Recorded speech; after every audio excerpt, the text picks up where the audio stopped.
नमस्कार, सवाल इंडिया का में आपका स्वागत है। मैं हूं संकेत उपाध्याय। मोरबी में मौत का मुजरिम कौन, ये एक बहुत बड़ा सवाल है। दरअसल आप ये सवाल जितनी बार भी जिन जिन लोगों से पूछेंगे, आधिकारिक रूप पर उनका जवाब ये होगा कि ये वक्त ऐसा है, इस वक्त संवेदना प्रकट करनी चाहिए, राहत कार्य के बारे में सोचना चाहिए और राजनीति नहीं करनी चाहिए। दरअसल जब जब ऐसी बातें होती हैं तो आप ये जान लीजिए कि आप उतनी बार एक ऐसा प्रयास कर रहे हैं कि जिन लोगों से सवाल पूछा जाना चाहिए उनको आप एक मौका दे रहे हैं भाग जाने का, कहीं दूर चले जाने का। उनको आप एक मौका दे रहे हैं जवाब ना देने का, उनसे सवाल ना पूछने का। ऐसा नहीं करना चाहिए और इस बात की जांच होनी बहुत जरूरी है कि यह पुल क्यों टूटा, इस पुल और इस हादसे के पीछे लोग कौन कौन जिम्मेदार थे। आइए, इसको जो इन्वेस्टिगेशन है वो दो फ्रंट्स पर मुख्य रूप से चल रही हैं और उसको हमने सारे जो सवाल हैं उनको हमने एकत्रित किया है यहां पर, ताकि जो सबसे जरूरी सवाल हैं वो यहां पर हम पूछ दें। इस चीज के पीछे बिल्कुल भी लोगों को ना छुपने दें कि अभी ये वक्त नहीं है, वक्त यही है, इसी वक्त में ये सवाल पूछा जाएगा। दिक्कत ये है कि ये वक्त का हवाला दे करके लोग बच निकलते हैं और बच निकलने का मौका नहीं देना है। तो दो एंगल हैं इन्वेस्टिगेशन के।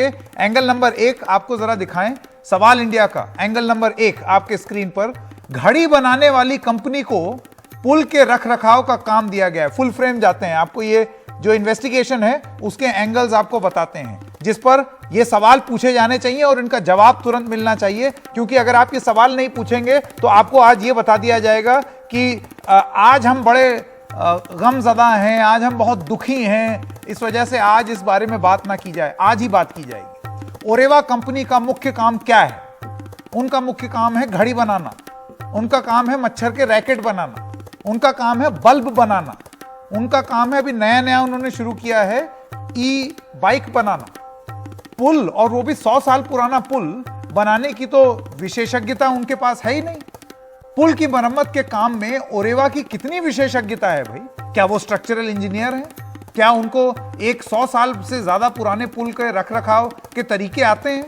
वो तो भाई जैसे कि अभी हमने आपको बताया, बल्ब बनाते हैं, लैंडलाइन टेलीफोन बनाते हैं, मच्छर का रैकेट बनाते हैं, काफी अच्छा बनाते होंगे। लेकिन पुल का रखरखाव ओरेवा को कॉन्ट्रैक्ट किसने दिया? जाहिर सी बात है सरकार ने दी होगी। क्या प्रक्रियाओं का पालन हुआ? ओरेवा को पुल ऑपरेट करने की मंजूरी किसने दी? कौन कौन वो अधिकारी हैं जो जिम्मेदार हैं? क्या पॉलिटिकल इन्फ्लुएंस इसमें था या नहीं था? पुल ऑपरेट करने की शर्तें क्या थीं? हमको ये नहीं मालूम, क्योंकि अब ये बताया जा रहा है प्रशासन की ओर से कि हमसे तो उन्होंने फिटनेस सर्टिफिकेट ही नहीं लिया। अच्छा, नहीं लिया तो फिर वो उन्होंने पुल कैसे चला दिया, टिकट कैसे लगा दी? और ये सारी चीजें हो रही थी उस समय प्रशासन क्या कर रहा था? सो रहा था। आपके शहर में इतना बड़ा आयोजन हो गया, वो भी टिकट लग रहा है, और आप कह रहे हैं कि उन्होंने फिटनेस सर्टिफिकेट नहीं दिया। अलाउ कैसे किया है?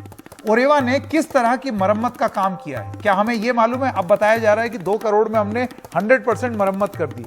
ऐसी मरम्मत की होती तो पुल नहीं गिर जाता ना, जाहिर सी बात है नहीं की। पुल खोलने से पहले ओरेवा की ओर से किए गए मरम्मत के काम को किसने मंजूरी दी? क्या हमें यह मालूम है? हमें आज भी नहीं मालूम।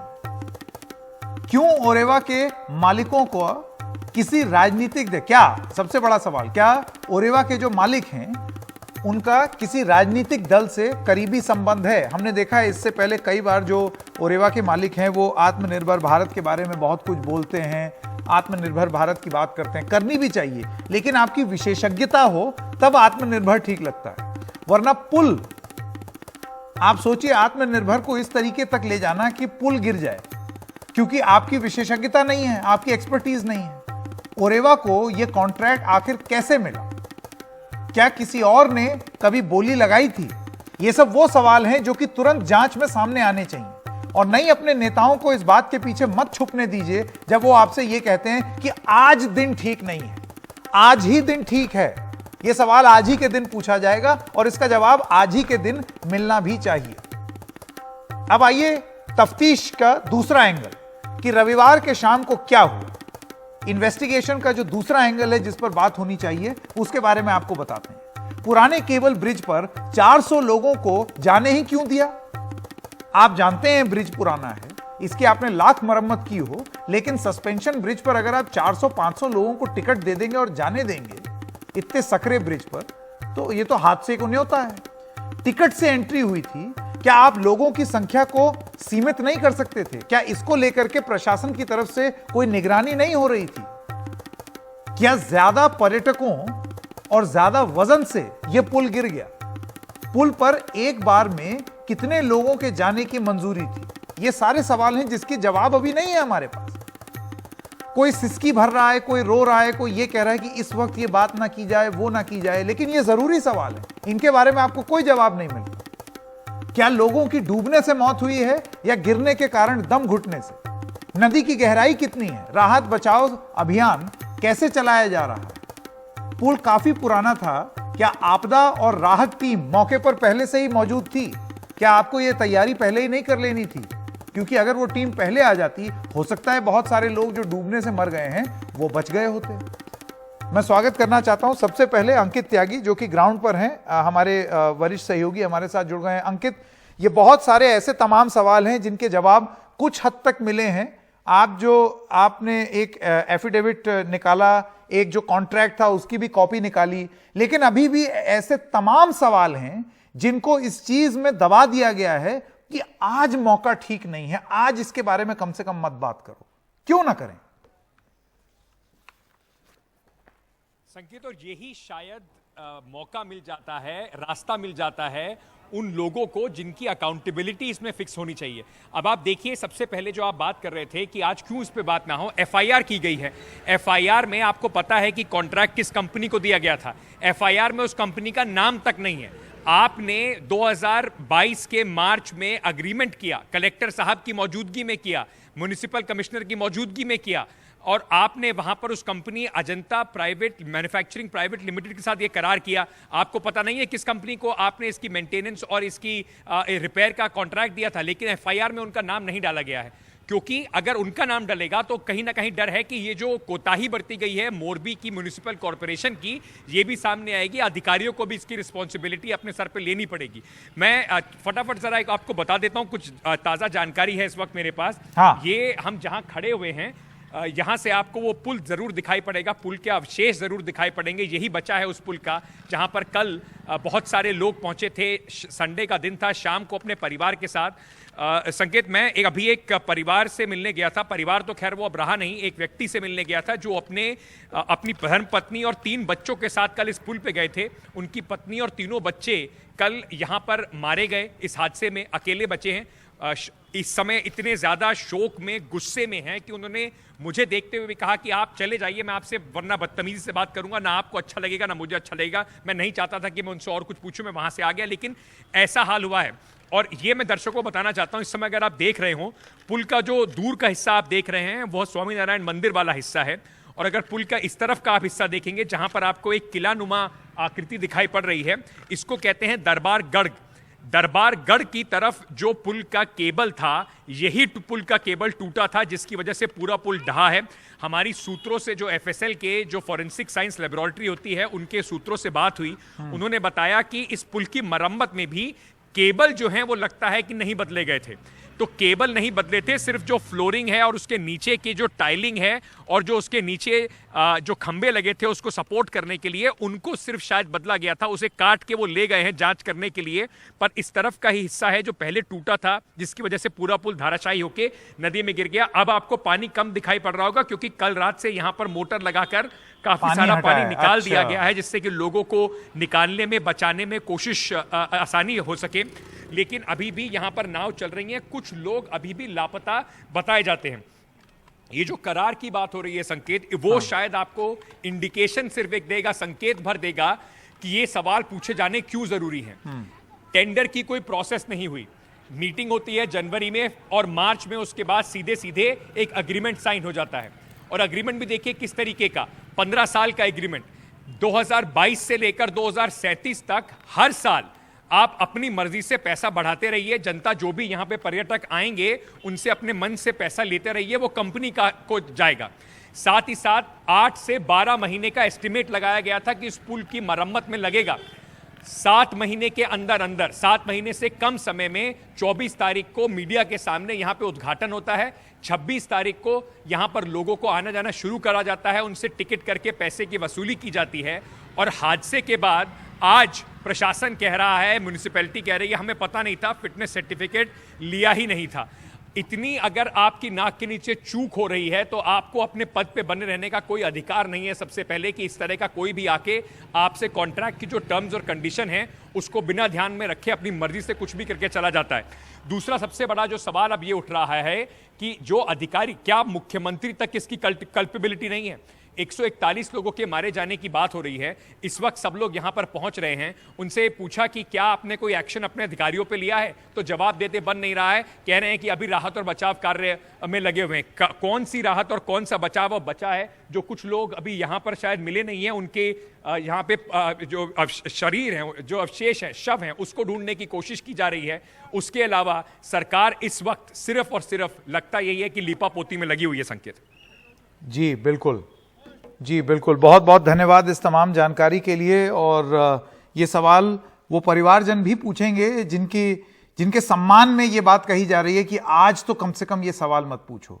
वो परिवार आज ये सवाल पूछ रहे हैं, तो ये मत बोलिए कि आज ये सवाल मत पूछो, क्योंकि आज अगर ये सवाल नहीं पूछा तो ना कल जवाब दिया जाएगा, ना परसों जवाब दिया जाएगा, कभी भी जवाब नहीं मिलेगा। मैं स्वागत करना चाहता हूं जिग्नेश मेवानी का, एमएलए हैं गुजरात के। जिग्नेश जी, आपका बहुत बहुत स्वागत। सबसे पहला सवाल मैं आपसे यही पूछना चाहता हूं, मच्छर का रैकेट बनाने वाली कंपनी, टेलीफोन बनाने, लैंडलाइन फोन बनाने वाली कंपनी, एलईडी बल्ब बनाने वाली कंपनी को कॉन्ट्रैक्ट मिला है, ठेका मिला है पुल बनाने का। उनकी क्या विशेषज्ञता है? क्या ये सवाल नहीं पूछे जाएंगे? डेफिनेटली ये सवाल पूछा जाना चाहिए।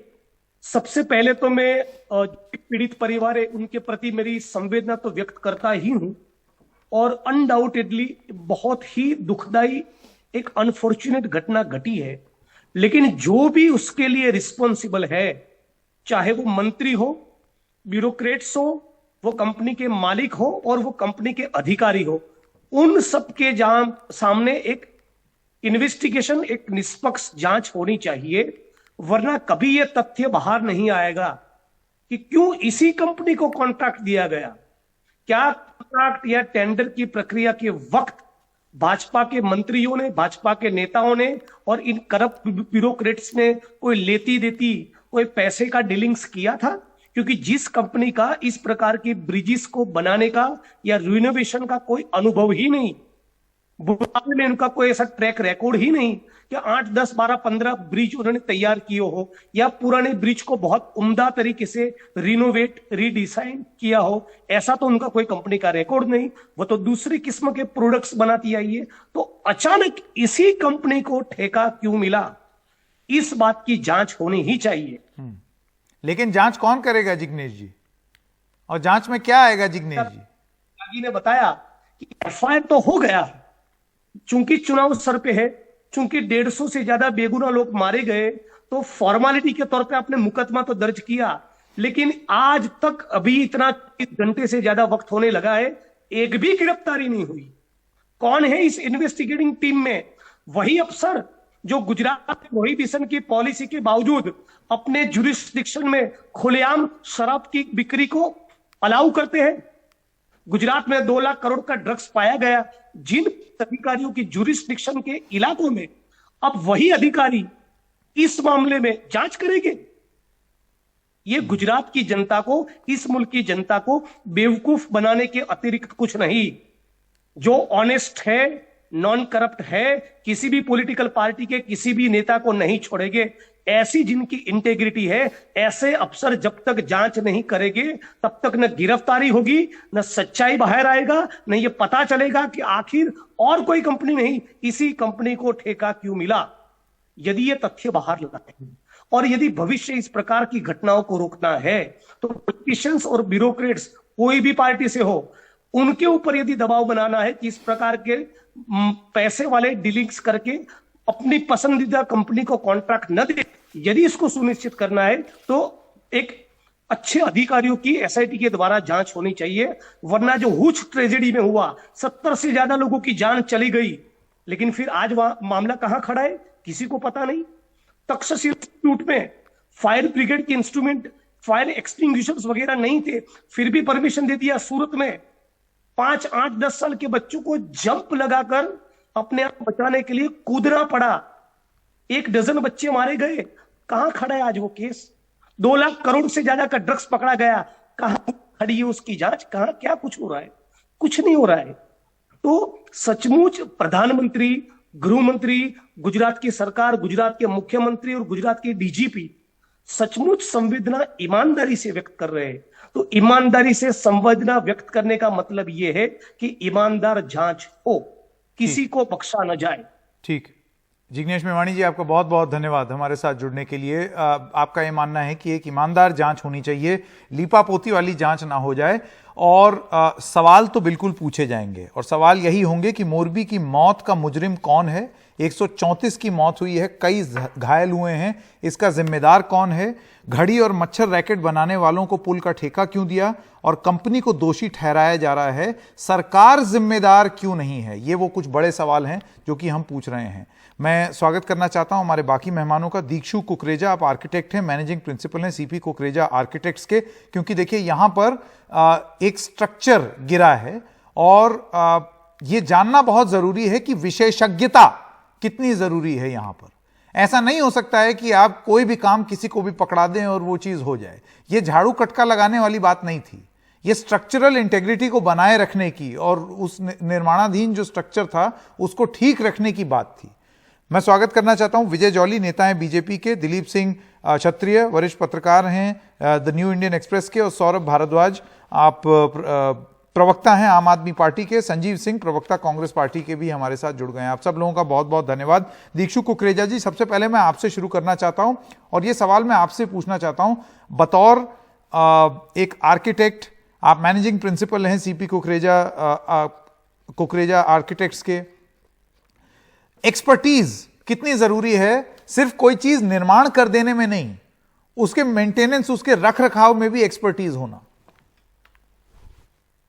संकेत, सबसे पहले तो ये बहुत ही अनफॉर्चुनेट डेवलपमेंट हुई है, इतनी बड़ी दुर्घटना जो हुई है, बट इससे हमें कोई सीख भी लेने का एक मौका है। स्ट्रेंज बट ट्रू दैट इसमें कुछ हमें सीखना जरूरी ये है कि जो पब्लिक इंफ्रास्ट्रक्चर क्रिएट किया जाता है, जैसे कहते हैं Rome was not built in a day, यहाँ पे कभी कभी ऐसे चैलेंजेस उठ जाते हैं कि इंफ्रास्ट्रक्चर के ऊपर एक लिमिट तक टेस्ट करना चाहिए, और वो टेस्ट आता है कभी कभी टाइम का, कि इतनी फास्ट ट्रैक चीज कर दी जाए जिसमें फिर कभी कभी प्रोसेस जो होता है, एक कंस्ट्रक्शन का टाइम, चाहे वो बिल्डिंग हो चाहे वो ब्रिज हो, एक कंस्ट्रक्शन की जो सीक्वेंस होती है उसको कहीं पे शॉर्टकट्स में नहीं लाना चाहिए। बट मैं ये भी क्वालिफाई करना चाहूंगा कि बेशक आप कह रहे हैं कि भाई इसके लिए इंक्वायरी जरूर होनी चाहिए, बट जब तक एक प्रॉपर इंक्वायरी नहीं होती, I don't think we can jump to a conclusion कि किस वजह से ये हादसा हुआ है और कौन जिम्मेवार है।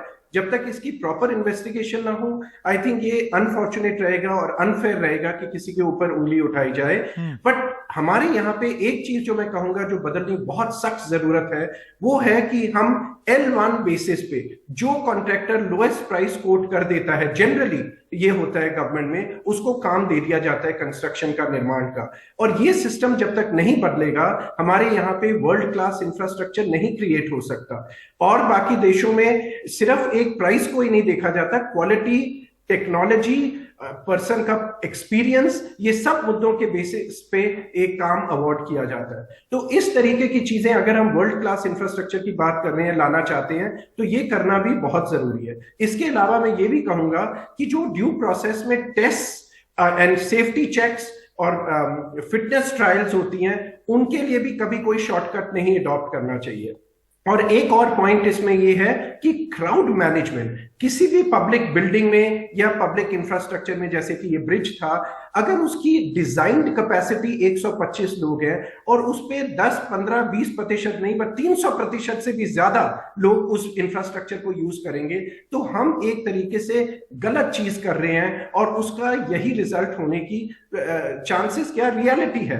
तो क्राउड मैनेजमेंट, जिसे आप मेंटेनेंस की जैसे बात कर रहे हैं, ये चीजें जब तक हम नहीं करेंगे, हम कैसा भी इंफ्रास्ट्रक्चर क्रिएट कर दे, चाहे वो निर्माण बिल्डिंग का हो, ब्रिज का हो, सड़क का हो, वो चीजें कहीं ना कहीं तो गिव वे कर ही जाएंगी। तो इसलिए ये सारे प्रोसेसेस को लाना इन अ स्ट्रीमलाइन सेंसिबल मैनर, तभी हमारा इंफ्रास्ट्रक्चर इस देश में अच्छा क्रिएट किया जा सकता है। बिल्कुल बिल्कुल। मैं अब आपके पास आना चाहता हूं डॉक्टर विजय जौली, और मैं आपसे ये जानना चाहता हूं, ये बड़ा आसान है ये बात कह देना कि अभी बात न की जाए इस बारे में, अभी 2 मिनट्स ऑफ साइलेंस रख लें और ध्यान करें उन लोगों का जिनकी जानें चली गई, राहत कार्य चल रहा है, एक्स ग्रेशिया अमाउंट। लेकिन अक्सर होता क्या है डॉक्टर विजय जॉली की इस तरीके की बातों में हम जो अकाउंटेबिलिटी होती है, जो दोषी हैं उनसे सवाल, वो दोषी बच जाते हैं। ये जो कम से कम नहीं तो 20-30 अलग अलग प्रश्न हैं, इनके जवाब अभी तक हमारे पास नहीं है। और सबसे बड़ी बात, एक एफआईआर हुई है जिसमें जिस पुल को ये ठेका दिया था उसका नाम ही नहीं है। डॉक्टर जॉली, किसको बचाने का प्रयास हो रहा है? संकेत जी, जो जो प्रश्न और जो जो उत्तर आपने दिए वो आपने ही प्रश्न किए और आपने ही उनका उत्तर दिया। मैं इस दुख की घड़ी में ये नहीं कहने वाला जो बार बार आप हम लोगों को एट्रीब्यूट कर रहे हैं। मच्छू नदी के ऊपर लटकते पुल के ढह जाने से 100 से ज्यादा लोगों की मृत्यु से न केवल एनडीटीवी का चैनल अपितु हम भी बराबर के दुखदाई और दुख से ग्रसित हैं। मैं ये बात से आपकी पूरा सहमत हूं। इस मामले की छानबीन हो और गुजरात सरकार ने 24 घंटे के अंदर एक जांच समिति भी बिठा दी है। Don't run up to the conclusions. जिन्होंने गलती की है, जिन्होंने गलत कॉन्ट्रैक्ट दिया है, जिन्होंने उस कॉन्ट्रैक्ट की विभिन्न धाराओं का पालन नहीं किया है और जिनके चलते ये ब्रिज बिना नवीनीकरण और प्रमाण के उसके रख रखाव 6 महीने से बंद था, किस प्रकार से जल्दीबाजी के अंदर छठ पूजा के अवसर के ऊपर इस पुल को शुरू किया गया। डॉक्टर विजय जॉली, मेरा आपसे सवाल बस इतना है, देखिए मोरबी जो है वो कोई इतना बड़ा तो शहर है नहीं कि प्रशासन के नाक के नीचे कुछ हो जाए और प्रशासन को ना पता चले। यहां टिकट छप जाए 12 और 17 रुपए की और किसी को पता ना चले। तो अगर आप ये कह रहे हैं कि उन्होंने बिना सर्टिफिकेट के कर लिया तो बनाइए ना क्रिमिनल केस। ये तो सीधी सीधी आप बात कह रहे हैं कि वो कंपनी, इतने हौसले बुलंद हो गए कंपनी के। उन एजेंसीज की पक्ष नहीं ले रहा जो इस पूरी दुर्घटना के जिम्मेदार हैं, लेकिन आप हर एक दुर्घटना के लिए सीधा सीधा आरोप अपने शुरू के प्रश्नों से और उनके अपने द्वारा दिए गए उत्तरों से। डॉक्टर जॉली, किसकी सरकार है गुजरात में? मैं किससे सवाल पूछूं?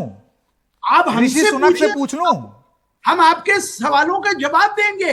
नहीं, आप मुझे बता दीजिए कि गुजरात की इस पुल त्रासदी का सवाल मैं किससे, जो बाइडन से पूछ दूं या ऋषि सुनक से पूछ दूं? राहत की जो भी एजेंसीज थी उनको तुरंत वहां पर लगाया। क्या ये सच नहीं है कि ये हुआ ही क्यों? 15 साल के लिए उसका रख रखाव का काम दिया गया। अब सभी काम तो आज सरकारें नहीं करती हैं, हाँ मैनेजमेंट का काम जरूर करती हैं। अधिकारी सही ढंग से कॉन्ट्रैक्ट्स के प्रति। डॉक्टर जॉली, एक कंपनी जो कि कैलकुलेटर बनाती है, मच्छर मारने का रैकेट बनाती है, ट्यूबलाइट और एलईडी बल्ब बनाती है, लैंडलाइन का टेलीफोन बनाती है, जिसका कोई एक्सपर्टीज नहीं है पुल की विशेषज्ञता, पुल मामलों की विशेषज्ञ नहीं है ये कंपनी। 50-50 विषयों के अंदर एक्सपर्ट्स को लेके काम करती है, लेकिन this does not give them a free hand and Oreva company can not escape it. Saurabh Bharadwaj और उसके बाद संजीव सिंह। एक सौरभ भारद्वाज, अगर आप सरकार को ही शुरू से ही कटघरे में खड़ा करेंगे, बिल्कुल, क्योंकि ये गुजरात में हुआ है, क्योंकि ये पुल सरकार से बहुत सारे सवाल है। डॉक्टर विजय जॉली, ये पुल राजस्थान में टूटा होता, राजस्थान सरकार से सवाल होते, यूपी में टूटा होता, यूपी सरकार से सवाल होते, छत्तीसगढ़ में टूटा होगा तो छत्तीसगढ़ सरकार से। आप सवाल करिए। गुजरात में टूटा है, गुजरात सरकार से सवाल पूछे जाएंगे। जो इस पुल के टूटने के लिए कहीं सौरभ भारद्वाज, सौरभ भारद्वाज, संकेत जी, मैं सबसे पहले ये कहना चाहूंगा कि जिस तरीके से एनडीटीवी ने, आपने और आपके जो पत्रकार हैं अंकित, उन्होंने बारीक से बारीक पॉइंट्स को अपने इस न्यूज चैनल पे लेके आई, बहुत बड़ी बात है। क्योंकि मैं समझता हूं गुजरात में किस तरीके के जोखिम में आप लोगों ने जान अपनी खतरे में डालकर वहां के सरकारी कागजों को आज जो है पब्लिक किया है। और संकेत जी, मैं ये भी कहूंगा कि इस तरीके की घटना बहुत दुर्भाग्यपूर्ण है। मुझे लगता है कि हमारे शब्द उनके परिवार वालों के लिए बहुत छोटे पड़ जाते हैं, क्योंकि जैसा कि आपके संवाददाता बता रहे थे कि परिवार का एक आदमी बचा है, उसके परिवार के 4 आदमी गुजर गए इस हादसे के अंदर। ये बहुत बड़ी बात है। आमतौर पे संकेत, इस तरीके के हादसे में हम उस जगह काम करने वाले कॉन्ट्रैक्टर और उस जगह के बड़े अधिकारियों को दोषी मानते हैं, और मुझे लगता है इसमें भी मानना चाहिए।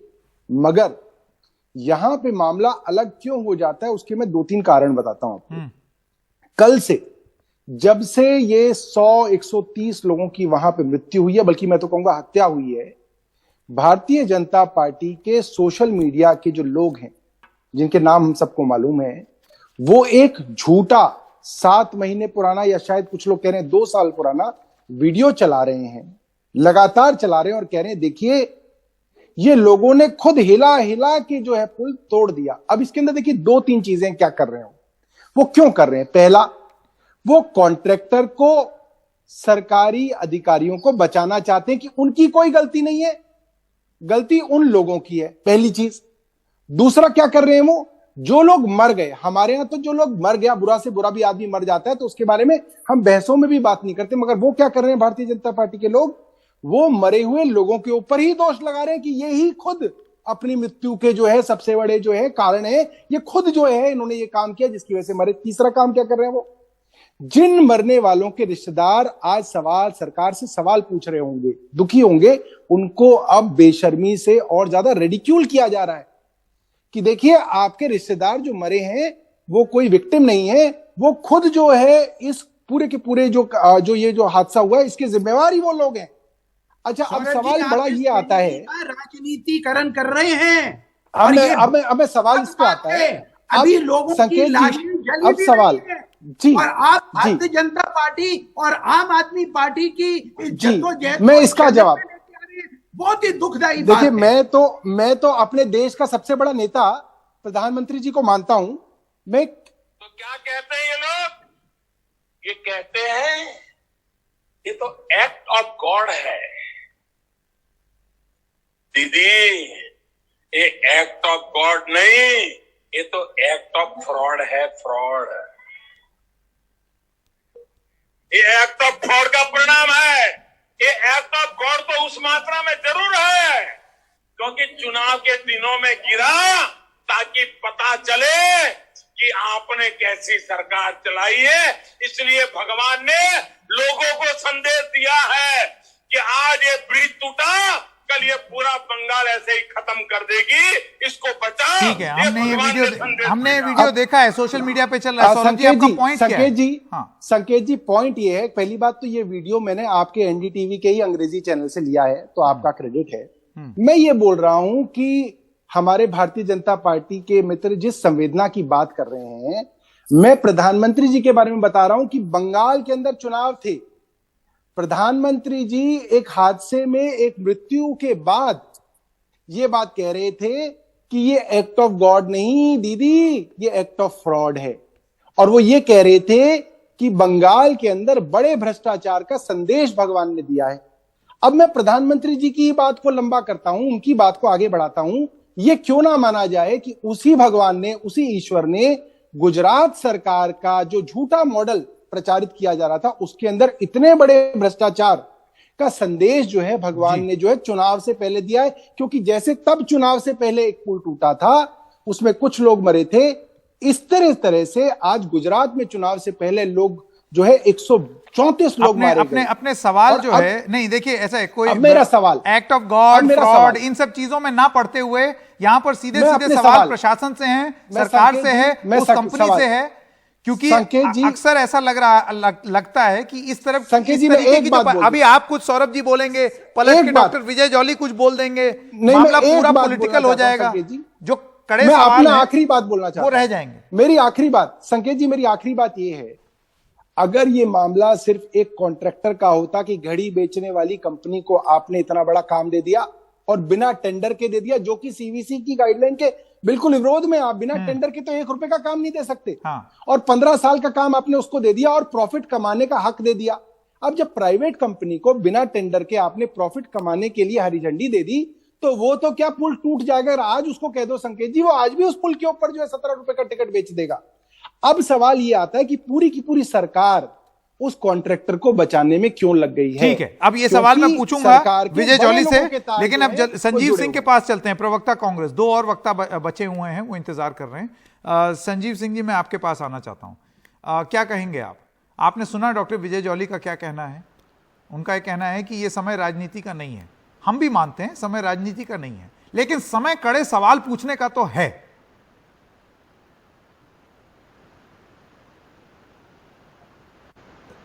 अपने आप को अनम्यूट कर लीजिए संजीव जी, आवाज नहीं आ रही।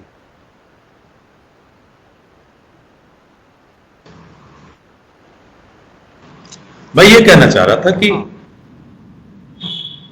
मोरबी में जो मृतक परिवार के लोगों की पूरी संवेदना हम व्यक्त करते हैं और बिल्कुल राजनीति का विषय नहीं है, लेकिन प्रधानमंत्री जी की भाषा किस तरह की रही है 2016 के पश्चिम बंगाल के चुनाव में, या मैं उसको भी छोड़ दूं, संकेत जी आज भी प्रधानमंत्री प्रोग्राम कर रहे हैं और आज भी संवेदना नाम की चीज नहीं, कम से कम एक दिन भारतीय जनता पार्टी आज अपने कार्यक्रम को प्रधानमंत्री जी चूंकि गुजरात का बेटा कहते उसको तो कैंसिल कर सकते थे।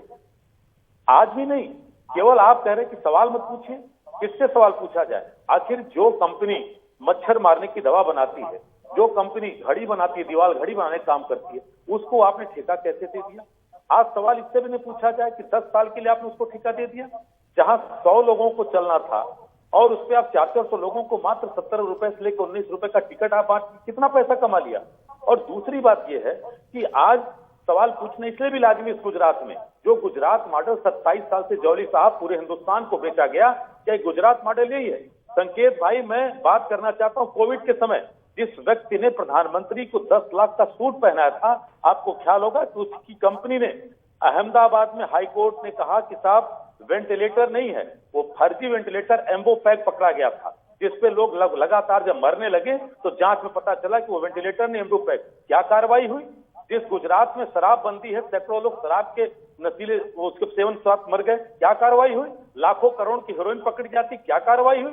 तो आज ये सवाल ये बनता है कि अगर जो कंपनी का मालिक है उद्धव पटेल को बचाने के लिए क्यों सरकार लगी हुई है? और सबसे बड़ा सवाल मैं पूछना चाहता हूं कि इसके लिए एक मंत्रालय तो होगा। विजय जॉली साहब, क्या नैतिकता भारतीय जनता पार्टी की आज भी चुनावी बेला में मर गई है कि उस मंत्री का भी अभी तक इस्तीफा नहीं आया? और आज संकेत भाई, देश के पहले गृह मंत्री सरदार वल्लभ भाई पटेल की जयंती है। मैं सरदार वल्लभ भाई पटेल को नमन करते हुए कहना चाहता हूं, उन्हीं के शब्द हैं। मैं बिल्कुल कहना चाहता हूं गुजरात के उस तथाकथित पुत्र को कि सरदार पटेल ने कहा था कि कठिन समय में कायर बहाना ढूंढते हैं, बहादुर व्यक्ति रास्ता खोजते हैं। आज 56 इंच के कथित जो हमारे प्रधानमंत्री जी हैं, आज बहाने खोजे जा रहे हैं और कांग्रेस इस सवाल को लगातार पूछेगी। इसलिए पूछेगी कि जिस गुजरात मॉडल के नाम पे लगातार जो फीता काट अभियान चल रहा था, अब तो उस गुजरात में संकेत भाई लोग डरेंगे कि अटल सेतु पे कैसे चला जाए, अहमदाबाद मेट्रो में कैसे नहीं। देखिए, डर पैदा करना, लोगों में डर पैदा करना ये मकसद नहीं है, सवाल पूछना ये मकसद है।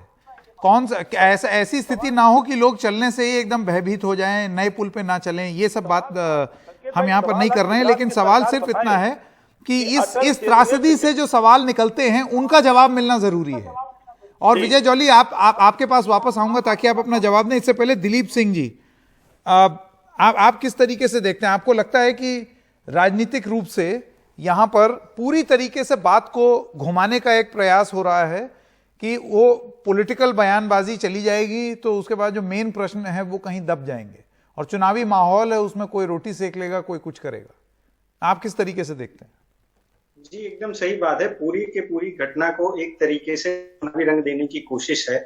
और हमेशा से देखिए, ऐसा नहीं है कि पहली बार ये हो रहा है। गुजरात में जो भी घटनाएं हुई हैं उसमें यही होता आ रहा है कि जो मेन इश्यू है वो उसको साइडलाइन कर दिया जाता है। आप देखिए, जो रिसेंटली अभी यहाँ पे हुस ट्रेजेडी हुई थी, उसके बारे में अब कोई प्रश्न नहीं उठा रहा, उसका क्या हुआ उसका कोई प्रश्न नहीं उठा रहा। जबकि मुझे याद है जब हुस ट्रेजेडी हुई थी उस प्रेस कॉन्फ्रेंस में मैं भी हाजिर था।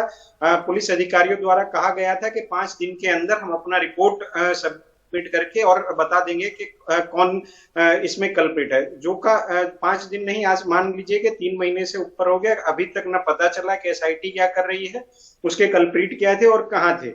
रही बात ये ब्रिज वाले घटना की, तो ब्रिज में कई सारे सवाल आते हैं कि देखिए सबसे मेन जो आपने सवाल उठाया है वो है कि म्यूनिसिपालिटी अधिकारियों को से लेके और ये जो जिनको कॉन्ट्रैक्ट दिया गया था उन कंपनी के बीच में क्या सांठगांठ थी, क्योंकि वो तो अपनी बात कह के निकल गए।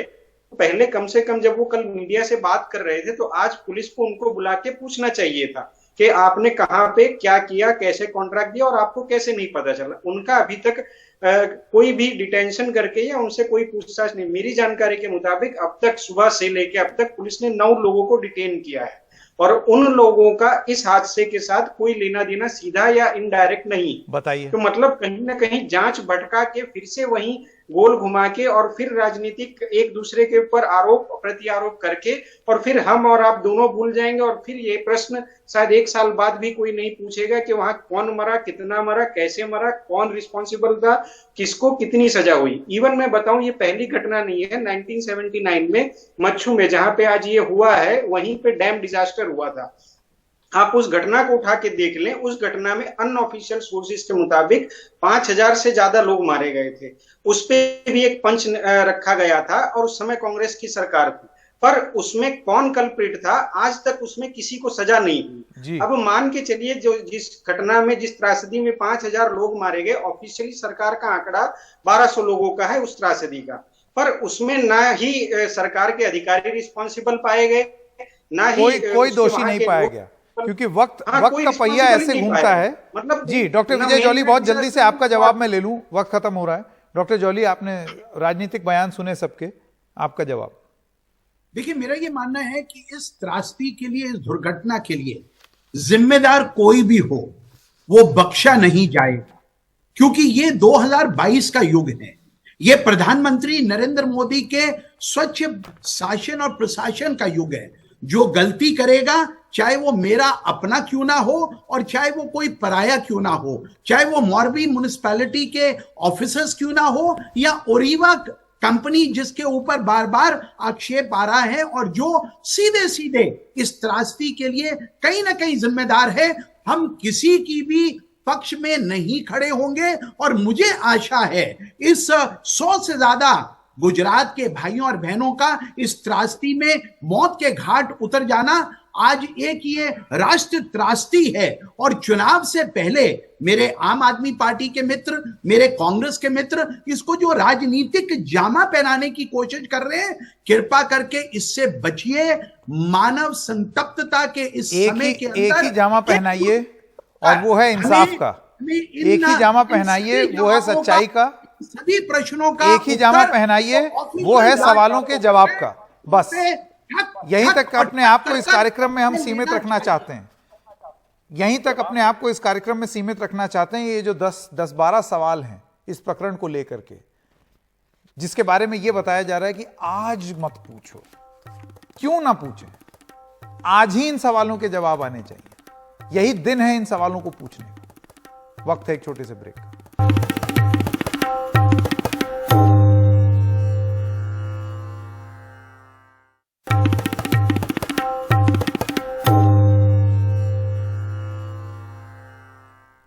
और मोरबी के अस्पताल में कई घायल भर्ती हैं। हमारी सहयोगी तनुश्री पांडे ने वहां से ये रिपोर्ट भेजी है, आइए देखते हैं। हम इस वक्त मोरबी के सरकारी अस्पताल के अंदर मौजूद है, जहां कल से 100 से ज्यादा लोगों को भर्ती कराया जा चुका है। मैं आपको बता देती हूँ कि मोरबी में जो ब्रिज कल गिरा है, जो ब्रिज कल कोलैप्स हुआ है, उसमें 140 लोगों की अभी तक मृत्यु हो चुकी है। 100 से ज्यादा लोग अस्पताल में भर्ती हैं। बहुत से लोगों को डिस्चार्ज किया गया है। बहुत अभी भी अपनी जान के लिए अस्पताल में जूझ रहे हैं। रेस्क्यू ऑपरेशंस अभी भी ऑन है। बहुत से डेड बॉडीज को अभी भी रिकवर करने की कोशिश की जा रही है। पर अस्पताल में जो माहौल है वो बहुत ही दुखदायी माहौल है, क्योंकि जो परिवार वाले हैं वो सिर्फ परिवार वाले ये इसी चीज की राह देख रहे हैं कि कब उनके अपने आंखें खोलेंगे। सर, आपसे बहुत माफी चाहूंगी इस वक्त पे आपको डिस्टर्ब कर रही हूँ। आप नाम बताइए बस। अश्विन अर्जुन भाई सत्यवाला। अश्विन भाई, आप कल उस ब्रिज पे मौजूद थे जब ये दुर्घटना हुई? कितने बजे का समय रहा होगा? 6:30 बजे। और कितने लोग उस ब्रिज पे होंगे? 400 दिन 500 जना था। 400 से 500। आप मुझे आपने टिकट कोई खरीदा था? हाँ, आप मुझे दिखा पाएंगे टिकट कोई? तो ये वो टिकट है, मैं आपको दिखा दूं, ये अश्विन भाई हमें दिखा रहे हैं। 17 रुपए का ये टिकट है जो सभी लोगों को बेचा गया था। और इसमें ओरेवा का, आप इसमें देख सकते हैं, इसमें ओरेवा कंपनी का ब्रांडिंग भी आपको दिखेगा। तो सीधी सी बात है कि ओरेवा कंपनी, जिसको सरकार ने ये टेंडर दिया था, कॉन्ट्रैक्ट दिया था ब्रिज को रेनोवेट करने के लिए, उन्होंने टिकट देकर 500 लोगों को, करीब 400 से 500 लोगों को ये टिकट बेचा, जबकि ब्रिज की जो कैपेसिटी है वो सिर्फ 100 से 150 लोगों की थी। आपको भी बहुत चोट आई है, बहुत बहुत से लोगों ने अपनी जान खोई है। 140 छोटा आंकड़ा नहीं होता। तो आप मुझे एक बात बताइए अश्विन भाई, जब आप वहां टिकट खरीद रहे थे, कितने लोगों को टिकट बेचा गया? हम जब टिकट खरीद रहे थे 60-70 लोगों तो इन्हें हमारे सामने बेची। अच्छा, और कितने लोग ब्रिज पे थे? बीच पे तो आता था, सब लोग आ रहे थे। फिर भी कितने लोग रहे होंगे? फिर भी आखा बीच पर तो 700-800 लोग रह गए, पर वो जो टूटा नहीं है 400-500 लोग तो 400-500 लोग रहे होंगे जब ब्रिज टूटा। तो आप लोग घूमने गए थे वहां? हाँ, हम घूमने के लिए गए। घूमने गए थे। आप इनके रिश्तेदार हैं? मेरी छोटी बहन है। आपकी छोटी बहन है। तो ये अभी भी बहुत जख्मी है।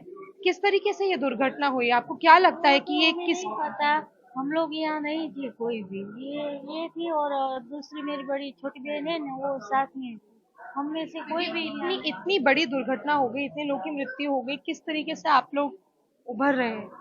अभी तो एक हमारी और औरत चली गई, हमें कुछ पता नहीं चलता कि हम लोग क्या आपको जवाब। इनकी छोटी बेटी है, ये छोटी बेटी इनकी है।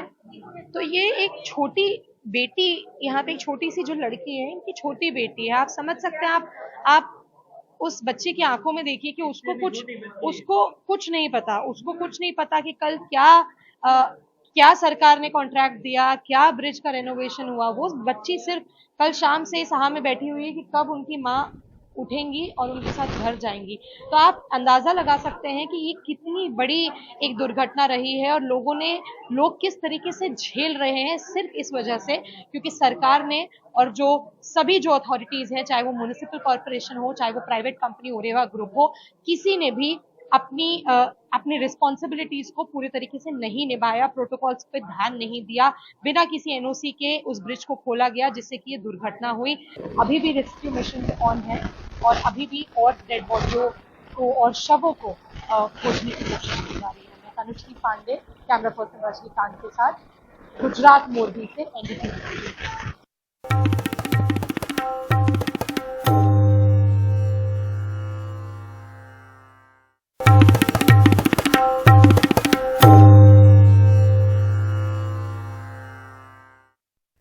और हमारी संवाददाता ने राज्य के गृह मंत्री से पूछा कि क्या सरकार ने पुल लोगों के लिए खोलने से पहले फिटनेस सर्टिफिकेट दिया था, लेकिन उन्होंने इसे लेकर कोई जवाब नहीं दिया। सर, एक क्वेश्चन लेना चाहूंगी। सर, ये जो ब्रिज खुला था, इसे फिटनेस सर्टिफिकेट लिया गया था? सर, गवर्नमेंट ने फिटनेस सर्टिफिकेट दिया था ओरेवा ग्रुप को? Sir government has major responsibilities. Please बता दीजिए हर्ष जी, आप यहाँ पे पूरी रात मौजूद थे। Sir, it's a very important question, government has to answer. Please sir, Harsh sir, please ये सवाल का जवाब दे दीजिए कि गवर्नमेंट ने एक फिटनेस सर्टिफिकेट दिया था कि नहीं sir? So you can see here the Home Minister Harsh Sanghavi, who was stationed here all night, looking into the rescue operation. He did not answer our questions when we categorically asked him.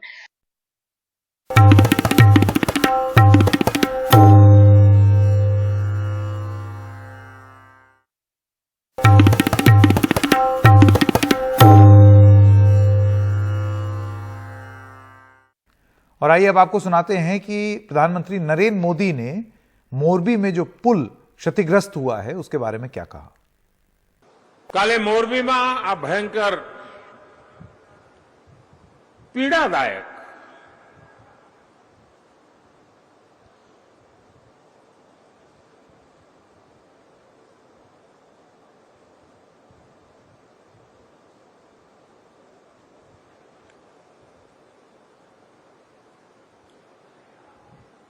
મન બહુ જ વ્યથિત હતું. હું દુવિધામાં હતો કે આ વિકાસના કામો છે, બનાસકાંઠામાં પાણીનું મહાત્મ્ય કેટલું છે હું જાણું છું. કાર્યક્રમ કરું કે ન કરું, પરંતુ આપનો પ્રેમ, આપના પ્રત્યેનો મારો સેવાભાવ અને કર્તવ્યથી બંધાયેલા મારા સંસ્કાર, એના કારણે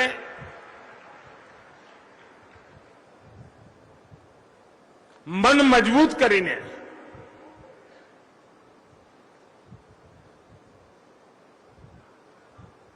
તમારી વચ્ચે આવ્યો.